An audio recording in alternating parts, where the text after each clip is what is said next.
Fala aí pessoal, tudo certo? Mais um vídeo aqui no canal no ar e hoje para falar sobre a provável escalação do Santos para enfrentar o Atlético Mineiro hoje à noite na Vila Belmiro, jogo que acontece às 8 horas do horário de Brasília, é claro. E eu vou até ver a transmissão aqui que eu não tinha visto, Premier e Sport TV, será? Ou será que é só Premier?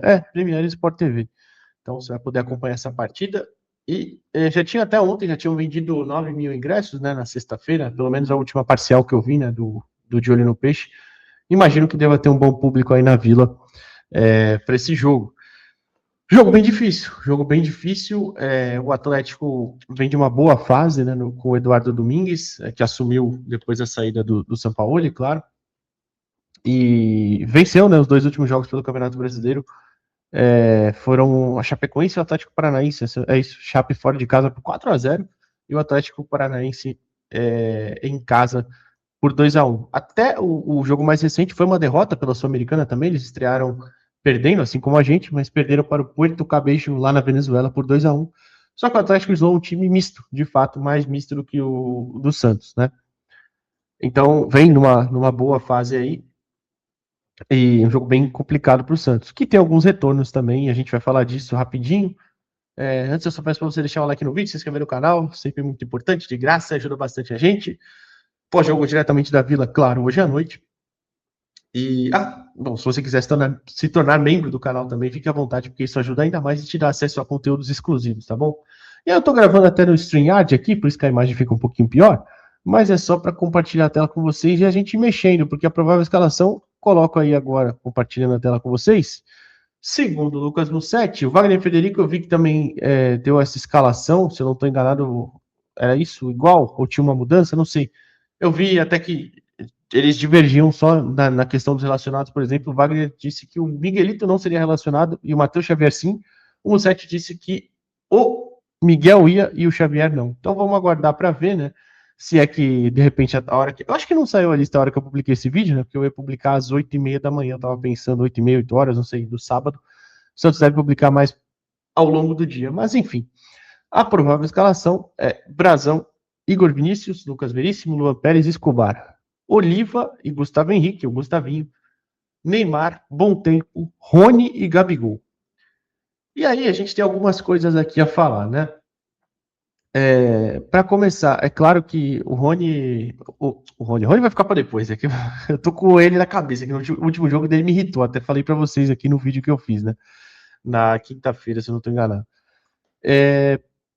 A defesa, o Igor Vinícius teve aquele probleminho incômodo, né? Imagino que ele volte a ser titular. O Escobar teve o quadro febril, né? Então imagino também que volte ao time. Se não jogar, acho que o Cuca vai optar pelo Rafael Gonzaga de novo. Ou ele optaria pelo Luan Pérez e o Adonis Frias entraria no time? Eu acho que não. Mas, de qualquer forma, imagino que o Escobar vá para a partida. Se foi mesmo só a questão febril na quarta-feira, ele já deve estar melhor. Se bem que eu comecei a ficar gripado na segunda noite e até agora ainda não estou 100%, né? Imagina o cara que vai jogar, né? Mas, enfim. Então, a defesa é praticamente a mesma. Acho que vale se atentar aí com essa sequência, né? Veríssimo e Luan estão jogando todos os jogos direto, mas tomara que consigam se manter bem aí fisicamente também, né? Especialmente o Veríssimo, que elevou o patamar da equipe desde que ele chegou, claro. Gustavinho e Oliva também, né? Vem partidas seguidas. O Oliva saiu no último jogo bem cansado já, né? Do Deportivo Cuenca. O Gustavinho termina o jogo fazendo lateral direito também, já estava um pouquinho mais desgastado. Eu espero que os dois estejam bem, porque são os dois únicos volantes hoje no elenco que têm essa capacidade física, né? De cobrir grande espaço de campo, correr pra caramba, né? Marcar pra lá e pra cá, porque Arão não dá, não consegue fazer isso. Ele já não estava fazendo isso antes da lesão, porque já não é muita característica dele, mas ele, para mim, ele não voltou bem ainda depois da lesão na panturrilha e a pedra no rim, né? O Zé Rafael tá uma parada assim assustadora, que eu chego a preferir ver o João Schmidt do que o Zé Rafael ultimamente, depois do jogo de quarta, então. Mas também não é solução para nada o João Schmidt, enfim. Então, nem vou contar o Tomás Rincon também, que nem foi relacionado, né? Então, são os únicos dois volantes aí com saúde, né? Aí a gente tem a volta do Neymar. A parte ofensiva, vamos falar todos juntos, né? O Neymar, o Bom Tempo, o Rony e o Gabigol. E aqui, eu imagino que vão ter algumas dinâmicas, né? Por exemplo, Eu acho que o Neymar vai ser esse cara, claro, mais livre, né? Como um 10, tendo essa circulação que ele gosta de fazer. Imagino o Bom Tempo sendo esse cara pelo lado direito, mas não como um ponta, né? Porque ele não é um ponta, mas ele é um meio aberto, pode ser, né? Já atuou, já fez isso na base, já fez isso no profissional também. O primeiro gol dele na Vila Belmiro, até o primeiro gol no profissional, né? Mas que é na Vila, naquele jogo contra o São Paulo, era uma partida que ele estava sendo meio aberto, né? Imagino ele ser esse cara, por quê? Não vai abrir tanto, mas vai fazer o corredor direito. E aí imagino ele jogando muito com o Igor Vinícius por aqui. E aí até entra uma questão de como o Santos tem feito, né? Até compartilharei daqui a pouco o vídeo com vocês de novo, mas eu já fiz aqui um vídeo pós-jogo contra o Remo, né? Que o Santos estava atacando em 3-2-5 ou 3-3-4, né? Às vezes mais um cara por dentro, mas faz essa saída aqui com os três. Imagino que vai fazer de novo, e aí você vai ter Bom Tempo Igor aqui jogando curto, né? Imagino. Mas, além disso, só volto aqui os jogadores das suas posições. Imagino o Rony sendo esse cara da velocidade, né? Sendo esse cara para tentar atacar o espaço. Espero que ele esteja muito melhor do que nos últimos jogos, especialmente o último, que ele foi muito mal, errando muito, errando escolha, errando tecnicamente, foi muito mal o Rony, foi péssimo, inclusive.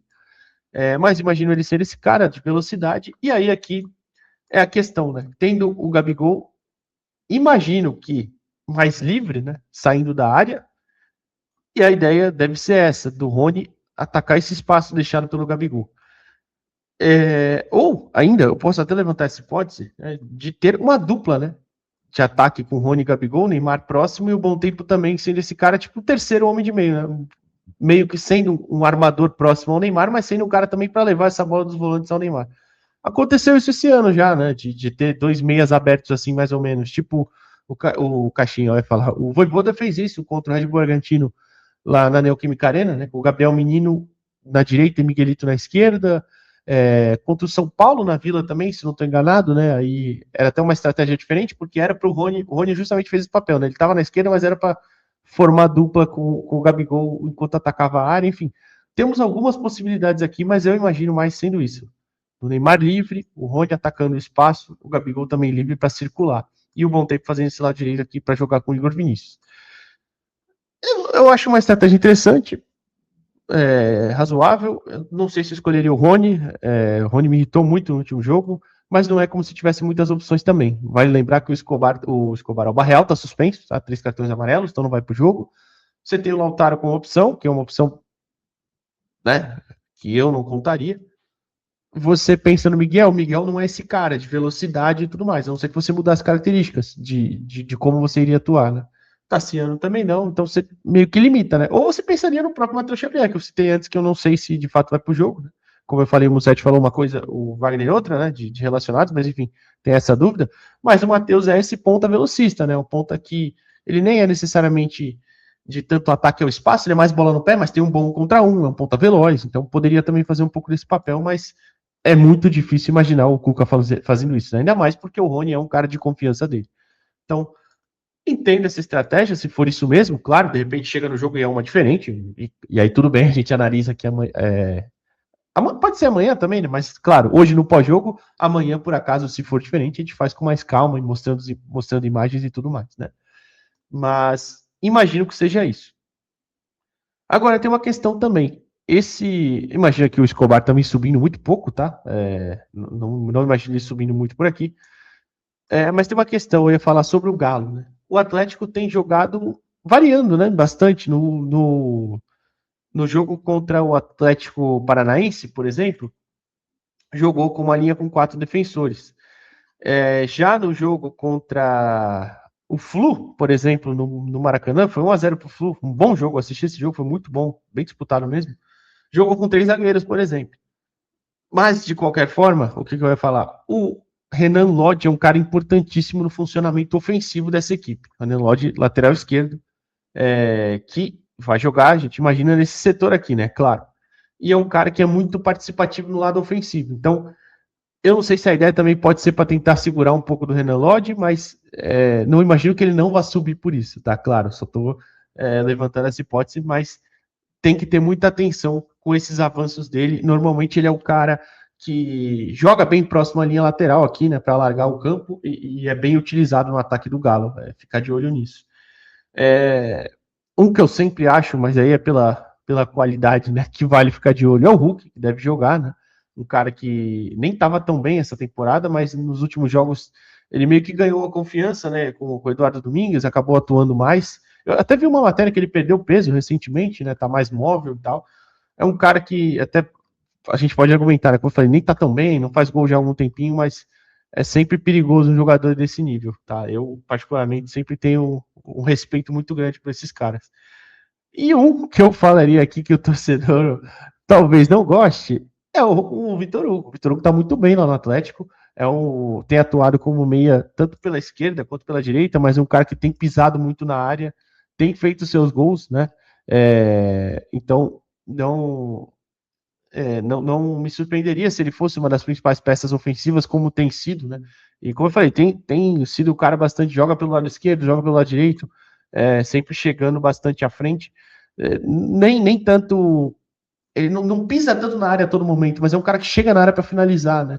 Ele fez gol já esse Campeonato Brasileiro contra o Palmeiras, um jogo que eu estava assistindo também, contra o Atlético Paranaense na última rodada. Acho que ele fez a derrota para o Grêmio também, se não estou enganado. Enfim, é um jogador aí que tem desempenhado bem com a camisa do Galo, né? E tem sido bem elogiado até pela torcida também. Então, acho que vale a pena aí o Santos prestar atenção, não só neles, claro, nesses que eu falei, em todos os jogadores, evidentemente, mas são jogadores aí que têm feito bons papéis aí no Galo. E assim, a gente precisa muito dar uma resposta, né? Vou até tirar aqui só para finalizar já o vídeo.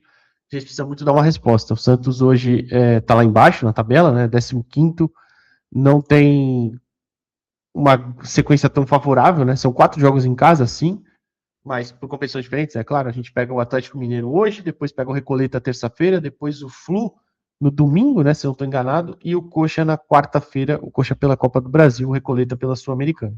Então, assim, são jogos complicados, são jogos difíceis e não como eu tô falando, não é das sequências mais favoráveis, a gente precisa dar uma resposta. Hoje, até falei lá embaixo, né, nem falei posição, o Santos é o 15º, tá? Tá com 10 pontos, o Corinthians 16º também com 10. Quem abre a zona do rebaixamento é a Chapecoense com 8. Mas a Chapecoense, por exemplo, tem um jogo a menos, né? Então se vencer, passa a gente não entra na zona porque o Corinthians tá ali, mas tá empatado na pontuação. Então assim, vocês precisam urgentemente dar uma resposta, e até como eu fiz um vídeo aqui ontem, eu espero muito do Neymar e do Gabriel nesse jogo. Tiveram semanas livres, fizeram tratamentos, treinaram firme, segundo o Santos. Então eu espero os dois jogando bem, se possível resolvendo, mas se não, ajudando os companheiros a resolver, claro. Mas eu tô com uma expectativa muito grande nos dois corresponderem. A gente precisa dos dois. São os dois melhores jogadores do time, tecnicamente, são os mais midiáticos, são 2 dos 3 maiores salários, né? O Veríssimo é o segundo mais salário do elenco hoje, atrás do Neymar. Mas, enfim, então a gente espera muito uma resposta. Eu, particularmente, espero muito dos dois também. Mas, assim, dito tudo isso, é um jogo que, quando você olha lá na tabela, você pensa, esse jogo eu tenho que ganhar. Óbvio que é dificílimo, é um grande time, mas é o que você pensa, né? Se você quer ser competitivo, você tem que vencer em casa. Enfim, à noite a gente está de volta com o pós-jogo. Qual a sua expectativa para essa partida? Deixa o like aí no vídeo, se inscreve no canal e até a próxima, pessoal. Que é hoje, o pós-jogo. Valeu.